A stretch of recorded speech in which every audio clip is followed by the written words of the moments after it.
I got my baby delivered in Canada. मेरी pregnancy starting से low risk रही थी। So I was in India till 28 weeks and उसके बाद मैं कैनेडा आ गई थी। और सडनली कुछ ऐसी चीज़ें हुई कि मेरा सी सेक्शन करना पड़ा डॉक्टर्स को यहाँ पे टोरंटो कैनेडा में। तो आज की वीडियो इज ऑल अबाउट कि ऐसा हुआ क्या था कि मेरा सी सेक्शन हुआ suddenly from low risk to high risk, what happened. तो आज की वीडियो में इसके बारे में बात करेंगे एंड हमारा कितना खर्चा हुआ during the delivery of Kabir, वो भी मैं बताऊंगी कि मेरे को एक्चुअली कितने डॉलर्स देने पड़े।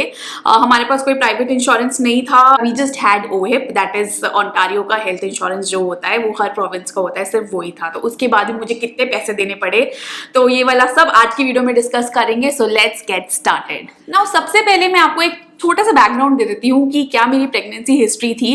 तो I came to know I am pregnant in December, first week of December 2020 और my baby was due in August 21 as per normal dates जो डॉक्टर देती है। I had no like nausea, nothing, कुछ भी नहीं था। मतलब मेरे दिन नॉर्मली चलते थे। आई यूज टू फील कि यार रेगुलर डेज जैसे मैं पहले प्रेगनेंसी से पहले फील करती थी वैसा ही फील करती थी।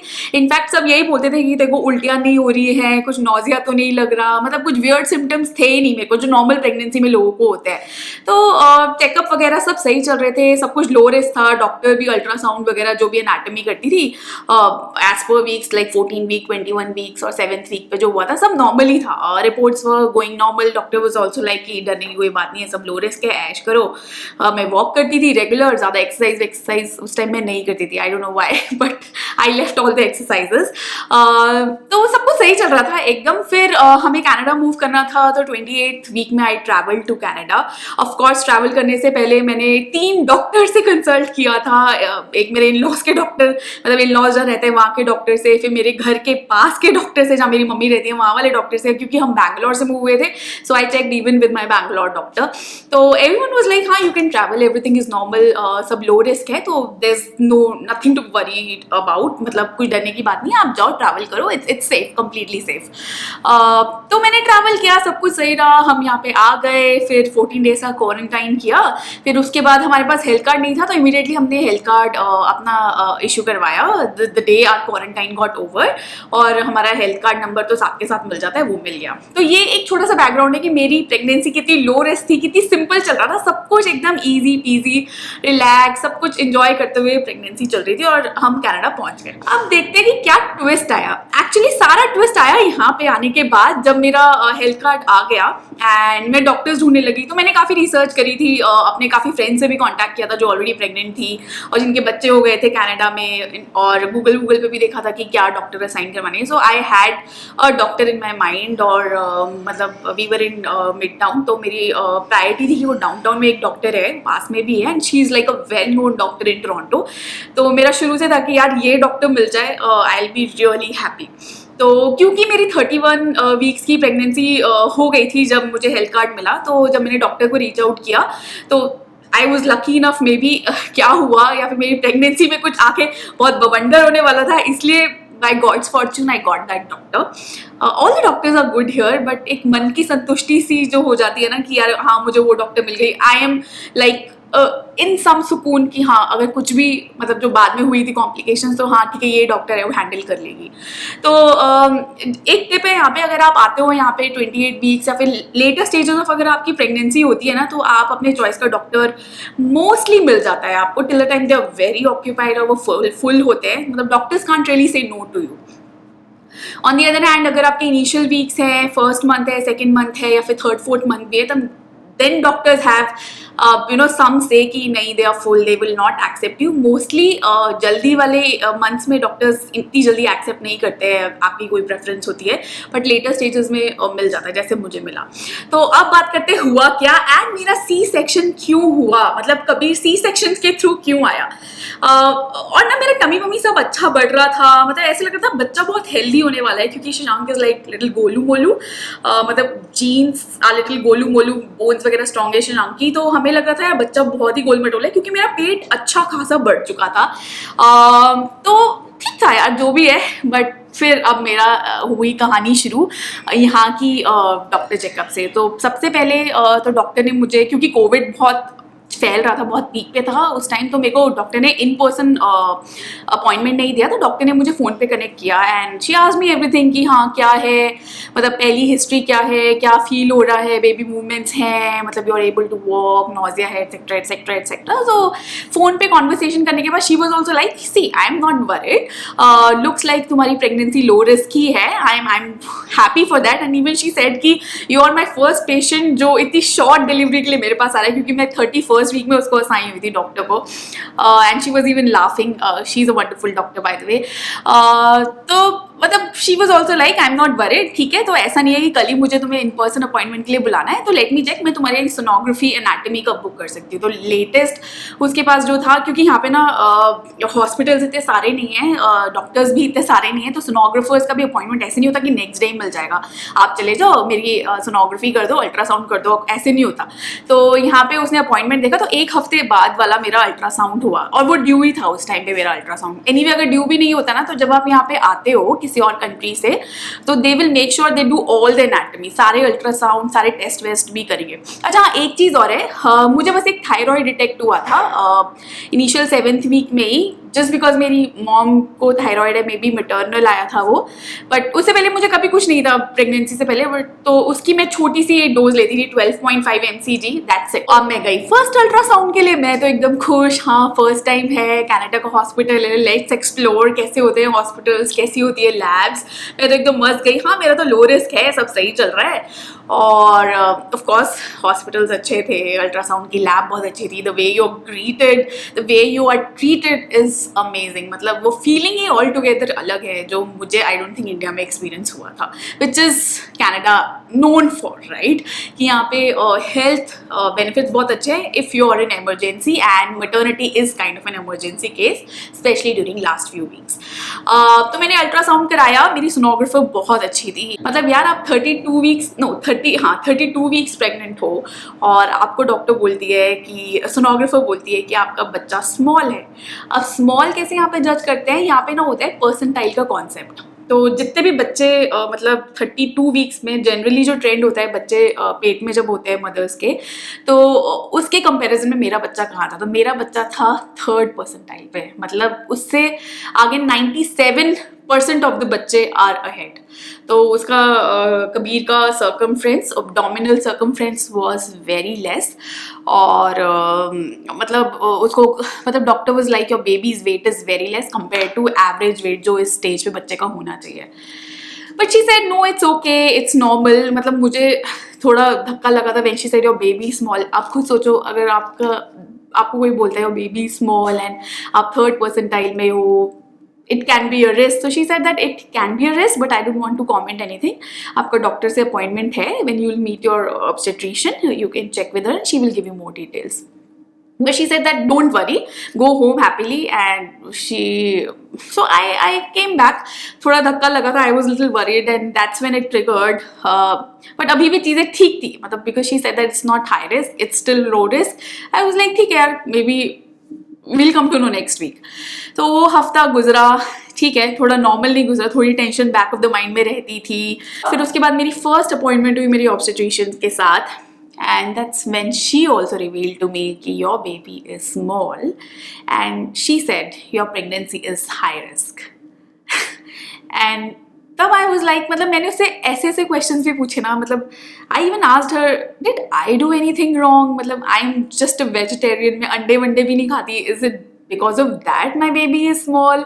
अच्छा हाँ, मुझे ना 4th मंथ में कोविड भी हो गया था, that was very mild, Shashank को बहुत ज़्यादा हुआ था, मुझे बहुत माइल्ड कोविड हुआ था, वो ठीक हो गया था, मतलब मुझे ऐसे कोई सिम्टम्स वगैरह कुछ नहीं आए थे, इट वॉज नॉर्मल। तो I asked her is it because of Covid that happened to me, so doctor was also like नहीं, we don't know, actually it's a very common thing, होता है काफ़ी लोगों में, it's the issue is IUGR का case कहते हैं इसको, इंट्रा यूट्रीन ग्रोथ रेस्ट्रिक्शन।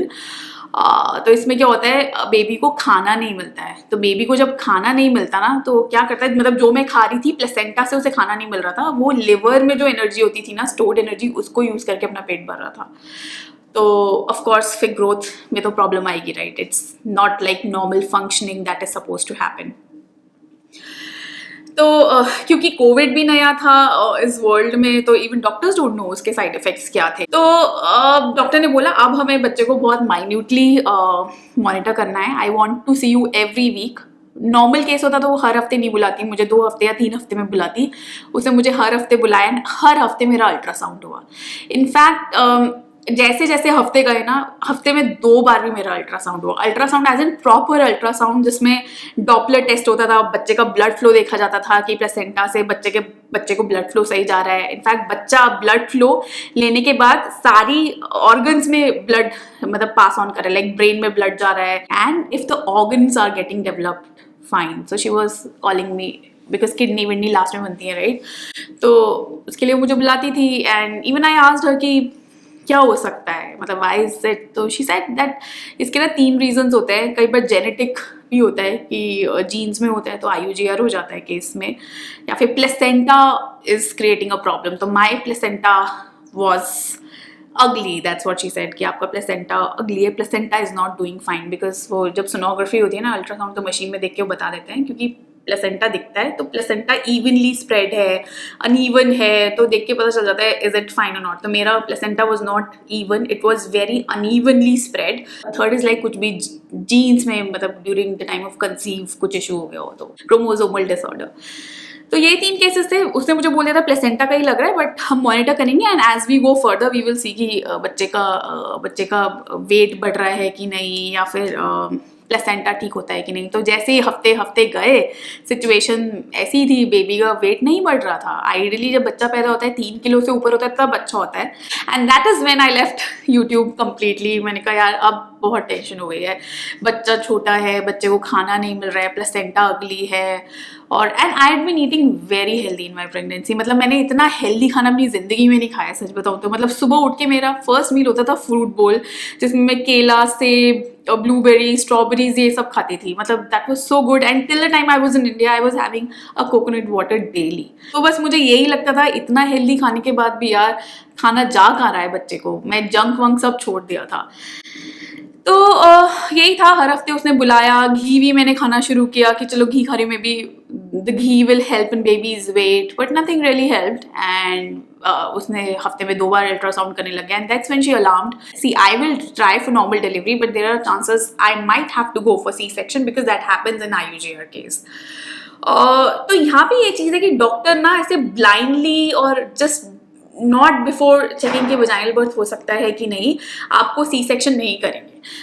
तो वो पूरा ट्राई करेंगे कि बच्चा नॉर्मल डिलीवरी से ही हो, वजाइनल डिलीवरी, नॉर्मल से आई मीन वजाइनल डिलीवरी, और they will try their best. तो मुझे इतना ट्रस्ट था कि डॉक्टर ऐसे ज़बरदस्ती मेरा पेट नहीं काट देगी, she will go for normal vaginal if required. But 36 weeks 35 weeks तक उसने मुझे बोल दिया था see baby is not growing, I don't want to take risk, क्योंकि ऐसे केसेस में क्या हो जाता है ना, बच्चे को खाना नहीं मिलता तो देयर आर चांसेस कि अंदर कुछ भी हो सकता है। एंड इनफैक्ट ऐसे केसेस में बेबी डिलीवरी के टाइम पे बहुत रिस्क रहता है बच्चे को। तो फिर 37 वीक्स में उसने मुझे बोल दिया I am going to induce मतलब क्या करते हैं, नेचुरल लेबर पेन्स ना आने के लिए तो आपको मेडिकेशन के थ्रू पेन्स दिलाते हैं। तो इसके भी तरीके होते हैं, आई टेल यू। तो उसने मुझे बोला 37 वीक पे I am going to go head and induce the labour, we don't want to wait because the baby is at risk, your placenta is very ugly, baby is not getting food। and अब तक ना detect नहीं हुआ था कि why my placenta is ugly, मतलब issue क्या है यार, प्लेसेंटा अगली हुआ कैसे, मैंने कुछ खराब खाया, मतलब इशू क्या है। Even doctor was not able to come to know. तो डॉक्टर ने मुझे बोला कि 24th वीक पे एक एनाटॉमी होती है जिसमें जनरली पता चल जाता है कि जेनेटिक डिसऑर्डर तो नहीं है या कुछ भी नहीं है, जो मेरी इंडिया में हुई थी, जो मैंने रिपोर्ट्स उसको भी दिखाई थी, फिर she said it's normal, but उसमें डिटेक्ट नहीं हुआ था। आई डोंट नो, कनाडा में कुछ अलग तरीके से करते हैं तो उसमें डिटेक्ट हो जाता होगा। She said that if you would have had it here I would have come to know, but क्योंकि यहाँ नहीं हुआ था तो कोई फायदा नहीं है। और लेटेस्ट स्टेजेस पे वो जेनेटिक डिसऑर्डर का नहीं पता चलता है, 31 वीक्स 32 वीक्स पे नहीं पता चलता है। तो बस ये 37 वीक्स पे उसने मुझे बोला आ जाना, ये डेट है। She said it up for me. And यहाँ पे ये नहीं होता कि आपकी जो डॉक्टर ऑब्स्टेट्रिशियन जो आपको देख रही है, जिसके पास आप चेकअप्स के लिए जा रहे हो, वही आपकी डिलीवरी करेगी बच्चे के लिए, नो। तो ये डॉक्टर्स क्या होते हैं, हर हॉस्पिटल के ना सेट ऑफ डॉक्टर्स होते हैं, तो ये शिफ्ट्स में काम करते हैं। तो आई वॉज एक्सपेक्टिंग यार यही मेरी डॉक्टर है तो डिलीवरी भी यही करेगी। I asked are you going to deliver my baby, so that's when she said no I am not going to, because तब मेरी शिफ्ट नहीं है बट बी रेस्ट अश्योर्ड, जो शिफ्ट में होगी doctor she will be in touch with me, क्योंकि सारा paper और तुम्हारी हिस्ट्री मुझसे ही मतलब कनेक्टेड है। बट लेकिन जो मतलब उस दिन जिस डॉक्टर की ड्यूटी होगी ना वो ही डिलीवर करेगी बेबी, तो वो भी मुझे थोड़ा धक्का लगा था यार। मतलब I wanted her to deliver, but then यहाँ के डॉक्टर्स अच्छे होते हैं, तो the protocols are same, the language they use, the way they handle you, everything is same. So I was kind of assured also, क्योंकि मेरे एक दो फ्रेंड्स ने यहाँ पर डिलीवरी कराई थी तो उनसे फीडबैक मिल चुका था। मैं इंडक्शन कराने गई, पहुंची, भगवान का नाम लेके बहुत डरे हुए थे हम लोग। इनफैक्ट इतना डरे हुए थे कि मैं उस टाइम कुछ भी रिकॉर्डिंग्स मतलब I had no recordings, in fact photos भी नहीं है मेरे पास उस टाइम की, till the time Kabir was born, क्योंकि इतना दिमाग में प्रेशर था कि इंड्यूस करेगी, बच्चा सेफली आ जाए, क्योंकि बच्चा छोटा है, उसकी हार्ट बीट वगैरह सब नॉर्मल थी, बट क्या वो प्रेशर हैंडल कर पाएगा कि नहीं। ऊपर से मेरा पहला वजाइनल पर्स मेरी खुद फटी हुई थी, baby has to come out from you, how is it going to be, C section क्या होगा, oh that was a nightmare. मतलब डर लगता था यार मुझे, तो लास्ट महीना मुझे ही पता है वो कैसे गया है। फिर उन्होंने इंड्यूस उन्होंने मेडिसिन दे के इंड्यूस किया कि नीचे मेडिसिन डालते हैं कि उससे सर्विक्स आपका ओपन हो जाए या फिर वाटर ब्रेक हो जाए। तो medicine did not work for me, तो उन्होंने बलून फिट किया था, तो एक बलून डालते हैं नीचे ताकि आपका सर्विक्स ओपन हो और वाटर ब्रेक करते हैं। फिर वो दे डिड इट, सर्विक्स थोड़ा सा ओपन हुआ था, 4 सेंटीमीटर ही डायलेट हुआ था, और उन्होंने वाटर ब्रेक किया था नीडल से, सब कुछ सही था। लेकिन वो ना हार्ट बीट बहुत मॉनिटर कर रहे थे, तो मेरे को जैसे ही कॉन्ट्रैक्शंस आ रहे थे ना, इन पैरेलल वो बच्चे की हार्ट बीट देख रहे थे, तो जैसे ही कॉन्ट्रैक्शंस आते थे बच्चे की हार्ट बीट ड्रॉप हो रही थी, जैसे पीक पे कॉन्ट्रैक्शन आया बच्चे की हार्ट बीट ड्रॉप, तो बच्चा was not able to handle the contractions, pressure बच्चा हैंडल नहीं कर पाया था। Kabir was inside, he was small, that's what everyone said. फिर 1.5 दिन मैं रही थी लेबर में, I was in labour pain for 1.5 days, ऑफ दैट वाज टेरिबल। फिर उसके बाद डॉक्टर ने इमरजेंसी एकदम फटाफट डॉक्टर है, and she was like, hey listen, we need to do C section, this is the only option that we have. And यहाँ पे ये नहीं होता कि ले जाते हैं और बस सी सेक्शन कर दिया, पेट काट दिया, no, she literally spent 15 minutes with me, because I started crying. मतलब आई वाज लाइक, मतलब अब सी सेक्शन से ज़्यादा मुझे लग रहा था बच्चा नॉर्मल, बच्चा सही सलामत आ पाएगा कि नहीं, that's most important for me. And C section एक अलग ही बैक ऑफ द माइंड में चला था, पेट काट देंगे ये और वो फलाना ढिमागा। But she explained to me, see, we don't have any other way out. Baby's heartbeats are dropping. Baby's not able to handle the pressure inside. So we have to act immediately. Otherwise, everything is at risk. फिर सब paper work कराया, doctor थी, उसकी assistant थी, उसने मुझे बहुत calm down किया। एंड उनकी पूरी टीम होती है यार, 14-15 लोग अंदर होते हैं ऑपरेशन थिएटर के अंदर। एंड बस क्विकली उन्होंने सब पैकअप किया, उन्होंने बोला टेक हर टू ओटी, और पता नहीं आधा घंटे में सब उठा के सब कुछ मेरे को ड्रैग, मतलब मेरी वो जो क्या कहते हैं उसको जिसमें आप लेटे होते हो, बेड को ले जाके ओटी में लेके मुझे ट्रांसफ़र किया, एनेस्थीसिया दिया। एंड एनेस्थीसिया देने वाले भी 2-3 बंदे थे, एंड उन्होंने इतने अच्छे से काम किए, वो standing right on top of my head, the way they were explaining the process, it was so nice. I was so impressed. In fact, जब मैं लेबर में थी ना, जो नर्स थी वो इतनी अच्छी थी यार, मतलब मुझे उल्टियाँ हुई हैं लिटरली, एंड मेरे पैर में चप्पल तक पहनाई है नर्स ने। मतलब आई थिंक ये आपकी मम्मी ही कर सकती हैं और कोई नहीं कर सकता। मतलब I was so impress, I literally thanked her कि the next day when I was like little fine, मतलब मैं होश में थी, आई टोल्ड हर कि see you really treated me as if I was being treated by my mom. If you wouldn't have been there, I don't know what would have I done. मतलब मैं क्या करती मुझे नहीं पता, क्योंकि मेरी इतनी हालत ख़राब थी।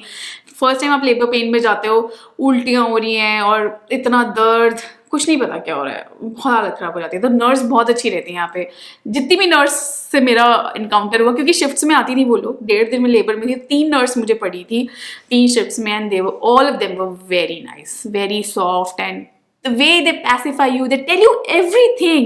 मतलब ड्रिप भी लगाते हैं ना, उसके बारे में भी बताते हैं, why they are doing and everything. food, खाना खाया, अच्छा ये खा लो, ये खा लो, वो खा लो, everything is so perfect. I would say perfect really. मैंने इससे बेस्ट ट्रीटमेंट कहीं नहीं देखा है। तो बस ओटी में गए, ओटी में हस्बैंड्स आर अलाउड, क्योंकि Shirang was with me all throughout, तो Shirang was also inside, Shirang was sitting here, and 15 minute में उन्होंने मेरा सी सेक्शन कर दिया, baby was out, and Kabir was fine, thank God. वो आया, रोया, फिर उन्होंने मुझे दिखाया, बट या ही वॉज स्मॉल। तो यही था कि baby is small, we have to take care of him. तो सब कुछ उसका चेकअप है, हेड सर्कमफेरेंस, एब्डोमिनल सर्कमफेरेंस, वो छोटी थी, उसका वेट बहुत कम था, ही वॉज जस्ट 2.1 kg। मतलब यार 2 किलो का बच्चा पैदा हुआ था 2.1 and we were like so tense क्योंकि हम दोनों अकेले ही थे यहाँ पे। फिर रात को सब, और हमें कुछ नहीं आता, डायपर चेंज वेंज कुछ हमें आता थोड़ी था यार, हमने सब यहीं आके सीखा, मैंने और शिरांग ने। इनफैक्ट स्टार्टिंग में तो शिरांग ने डायपर चेंज किए हैं, मैं तो कर ही नहीं पाती थी क्योंकि मेरा सी सेक्शन हुआ था।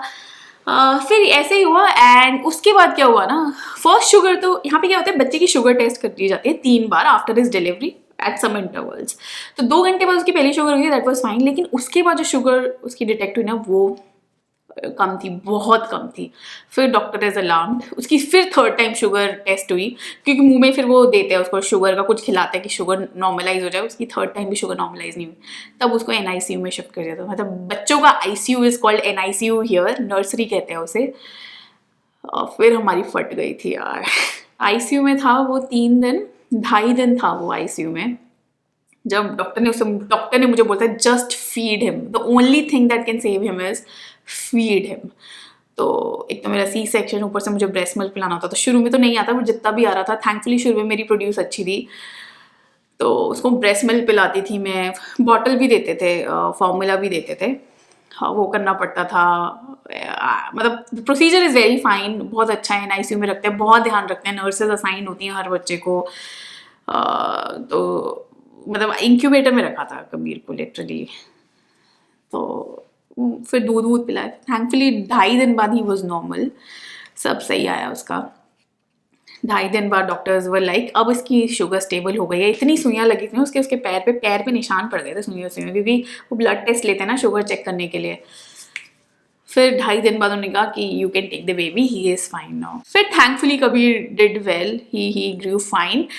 अब मैंने ना डॉक्टर को बोला था कि मुझे पता करना है कि भाई प्लेसेंटा में हुआ क्या था, ऐसा हुआ क्या कि लो प्रेगनेंसी ऐसे हाई रिस्क बन गए थे, बवंडर ही हो गया मेरी लाइफ में।